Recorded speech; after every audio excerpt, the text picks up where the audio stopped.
Happy Saturday, Lurkers! Welcome to another Saturday morning review. What do you think about Quantum Leap? Lessons in chemistry, the finals, and Destiny being out of shape, plus my review of Across the Spider-Verse. Sounds like we'll never get the final shape. So let's lurk!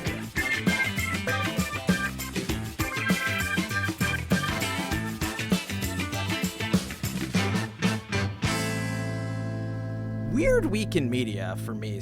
I don't know how to say this, but I'm kind of grasping at straws. I'm trying to find things to watch. That's fair, and me too. I know there's good stuff out there, but there's some stuff I want to save for when it gets really cold and I can just binge it all when I'm not able to go outside. I want to try and be in the wilderness as much as possible before it gets physically too cold to do so. I started watching a show that was a childhood mainstay for me, but the remake. And you know how it goes. Sometimes they're good. Sometimes it's like, why? Why are we doing this? There's literally nothing else you could have done. And for me, Willy, that show is the Quantum Leap reboot. When did the first one come out? You put that on our show notes, and I was like, I feel like this is an old show. It is really old. It was from 90s, early 90s. Oh, man. I wouldn't call that old, but apparently now it is old. Oh, God. 1989 is when the first season came out. So we're old. We old.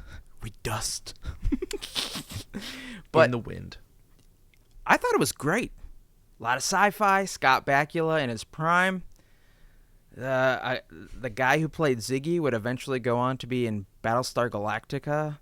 Super beloved, just passed away. All things were leading up to this reboot being amazing. We've got new tech. We've got better story writers. How could we go wrong? And the answer is, it's stiff. Terribly? Is it bad? It's so boring in the first few episodes.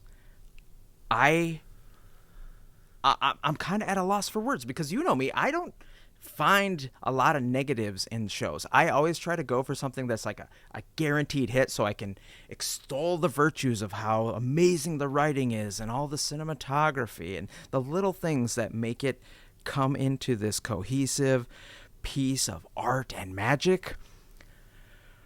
I want to fall asleep every single time I watch these episodes. And I saw that it has 2 seasons. And so I'm like, oh, it must be worthwhile.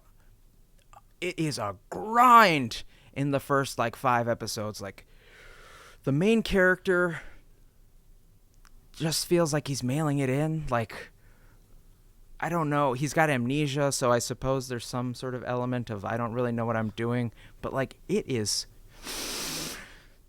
stiff. It's so stiff. Like nobody has any actual heart. A couple of the side characters feel like they actually have potential, but I don't know if it's just the writing is bad, but holy cow, I don't know how it got approved for a second season, especially in this economy. This show stars actor Raymond Lee. Never heard of him before. He's been in other things he was a side character in Top Gun Maverick. Oh, was he good in that? I don't remember him. So they picked the 18th guy. Caitlin Bassett. Yeah, I think who's also known for exactly. Yep. And so it's got a star cast. It's got some big one star is actually in this show. It's the guy who played Winston in the original Ghostbusters. Ernie Hudson. Ernie Hudson, that's right. Fun fact, he was featured in the original show. For those who don't know what this is about, it's about a guy who jumps or leaps into other people's bodies. So, he will inhabit a person, and he's trying to change the course of history. So, if somebody lost a fight in a boxing match, he has to go and try and win that fight to change the lives of that person and the people around them. But it it goes haywire, and he keeps leaping into other people's bodies. He's trying to get back home, and his companions are trying to get him back home, but he just doesn't know where he's going to go. In the original show, Ernie Hudson's character was somebody that Scott Bakula jumped into to change his life. And now he, in this show, is playing kind of like the coordinator of this team who's trying to revive the Quantum Leap Project and save Scott Bakula's original character. Sounds like a great premise. Right. But why is it so boring? That's my question. The executives at Comcast NBC just read the plot and said, post it. We got this. We don't need to review it. We're fine. Let it go. It's kind of like what Disney, this is a side thing. This wasn't in our show notes, but it came out as to why Disney's, like the MCU films on Disney Plus have failed strongly. It's because they didn't do any like showrunner episodes. They just said, this is greenlit, do it. Executives, you take care of it. Figure it out. And the executives now, are like, what? Uh-huh. Oh, God. And Kevin Feige's like, it's fine. Everything's fine. I'm not burning. It's the dog meme in the kitchen. Yeah. Now, Scott, I want to give an about face. I know that the thing that you love in shows is sci-fi. It's cool technology in your shows. I want to bring you to a drama. Something that maybe you struggle watching a little bit. You don't often go in that direction. On Apple TV Plus, there's a show called Lessons in Chemistry, starring Brie Larson. I had seen advertisements for this all over the place. I am willing to allow Brie Larson teach me all about chemistry. So this show is set in the 1950s. Brie Larson plays a character named Elizabeth Zott, who is a chemist, but in a man's world. And episode 1, she is struggling to convey how smart, intelligent, and sophisticated she is when it comes to chemistry, cooking, and just science. And a love interest begins. And I'm just going to leave it there because the rest of the show begins to take a twist. It begins to go in a different direction of love and romance and drama, and it is so good. It's well written. Brie Larson is phenomenal in this role. Both characters are kind of like Benedict Cumberbatch in, not The Enigma. What was Imitation Game? Yeah, that's it. So it, like, both characters are kind of like verging on a little bit of like the autism spectrum. Oh. But they're so well acted. Scott, it's a phenomenal show. IMDb gives it an 8 out of 10. I would highly suggest you give episode 1 a shot. Most of my shows that I enjoy are based around science of some sort. So cooking, to me, is a science. And I've seen the previews, and it looks like she is a chemist who then starts to go into cooking. And I didn't even know it was a show. The reason I haven't watched it yet is because I thought it was a movie, and I just didn't have 2 hours to set aside. But if are they 1 hour episodes, half hour episodes, 45-minute episodes? Nowadays they're long. Okay. 46, 50, 47, pretty standard. Yeah. Okay. Yeah, I'll add it to my list. Like I said, Brie Larson is a phenomenal actor, and if she can teach me anything about regular chemistry or cooking, I'm in. Now, I don't understand what Willy's into from time to time, but I definitely know he's into Destiny. But what's the finals? Okay, so we talked about this months ago on the show.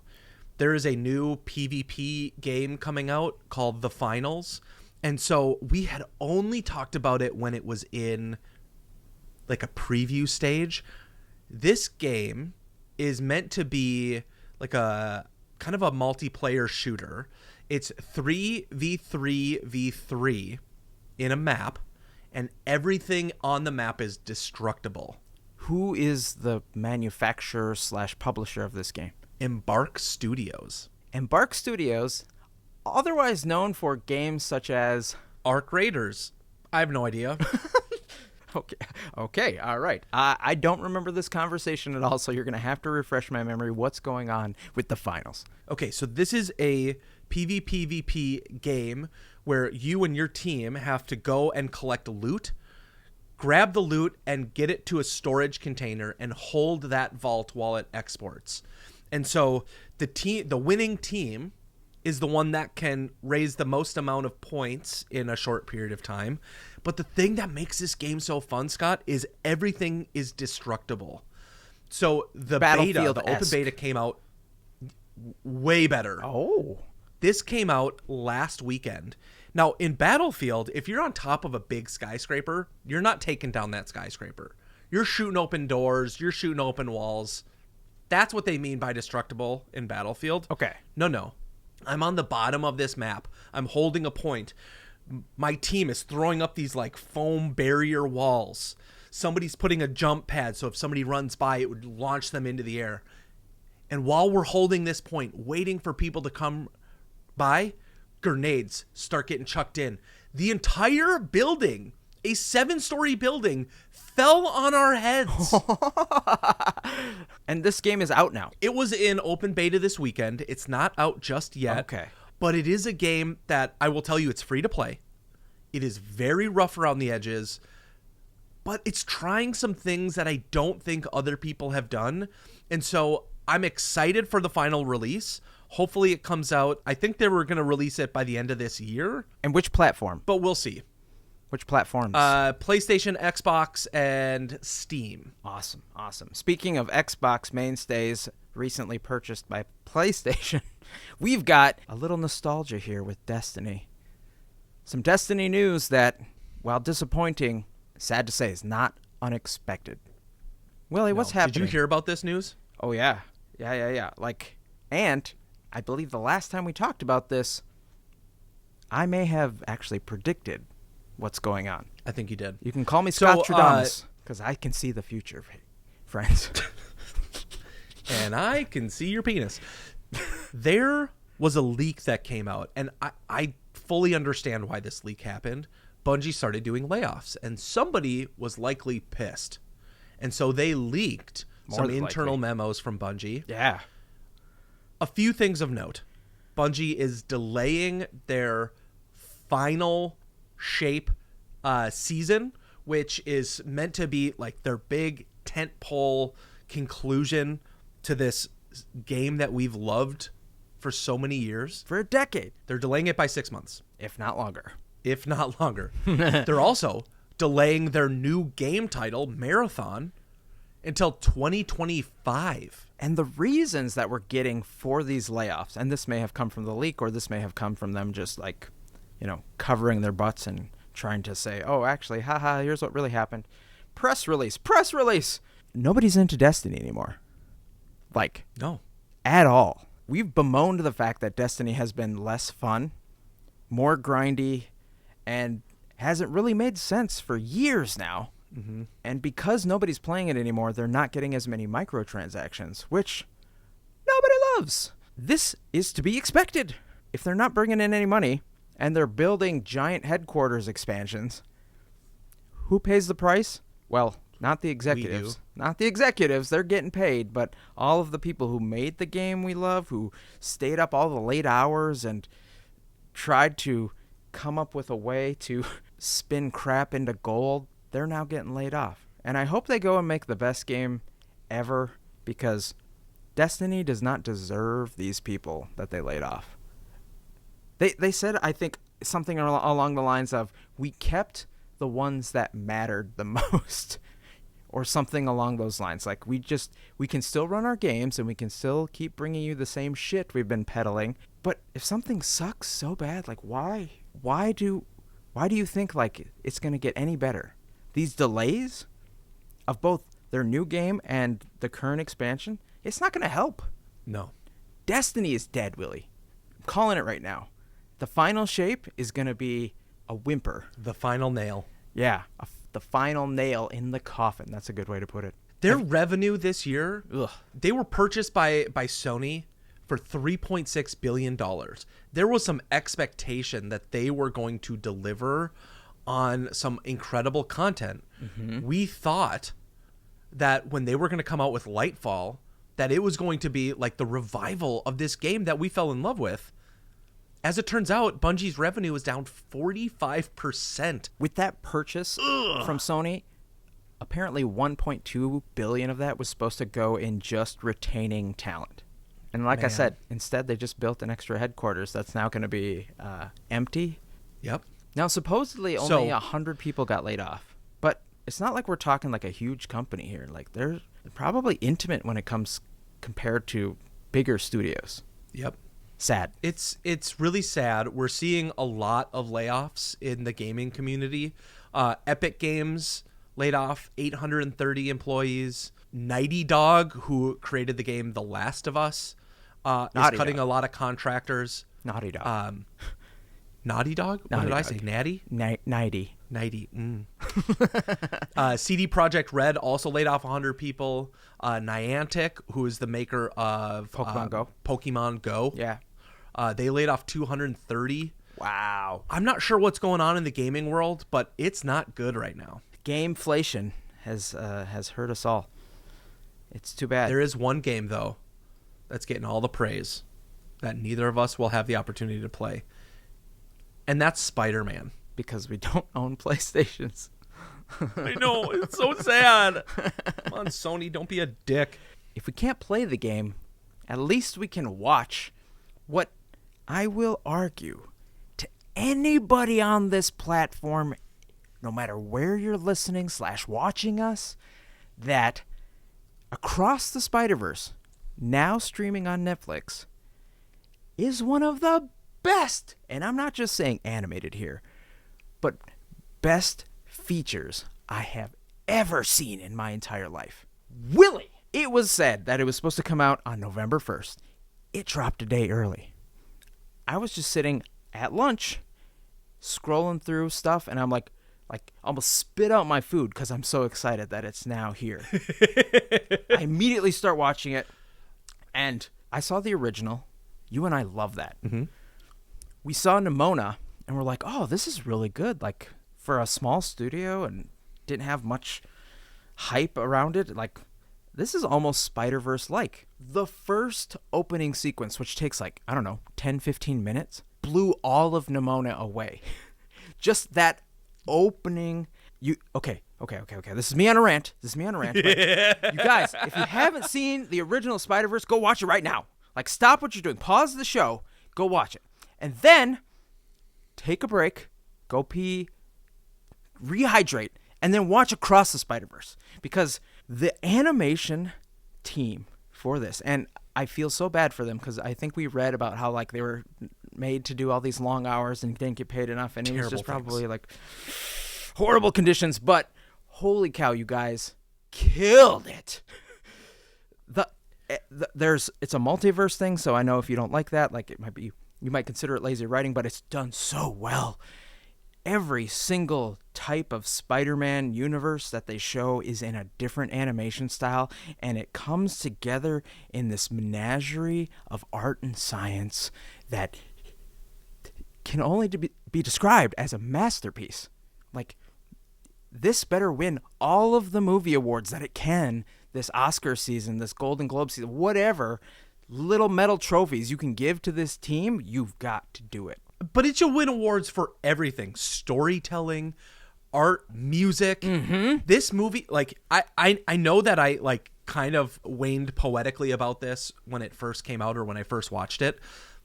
IMDb has it rated at an 8.7. Such this a travesty. movie is phenomenal. It is a 10. I can understand why, because there was people who were pissed off at the ending. And no spoiler alerts, but the ending is a to be continued. Nobody was really expecting that. They didn't talk about it. There's also some things about how maybe the version that you watched is different from the person who watched it next to you. Mm-hmm. There's 5 different movies that actually exist, and they have different character costumes and scenes and stuff, which is weird to think about, how you might never see the movie you just watched again. I love that concept, though, that there's multiple versions, because it's like a Spider-Verse. And so seeing different characters and knowing that in the universe that you're in, you get to watch your version of this film. It's just It's like story on top of story on top of.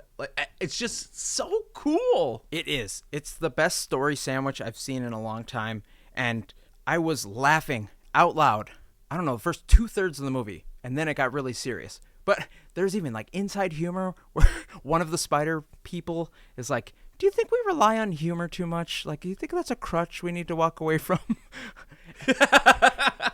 And so it's meta and it's just fun, and it ends on a really serious note that makes you definitely want to watch the next one, which they didn't even need to do. Like, you can come out with 5 more of these movies, and I don't care, Scorsese, if they're superhero films. Like, it is a great time.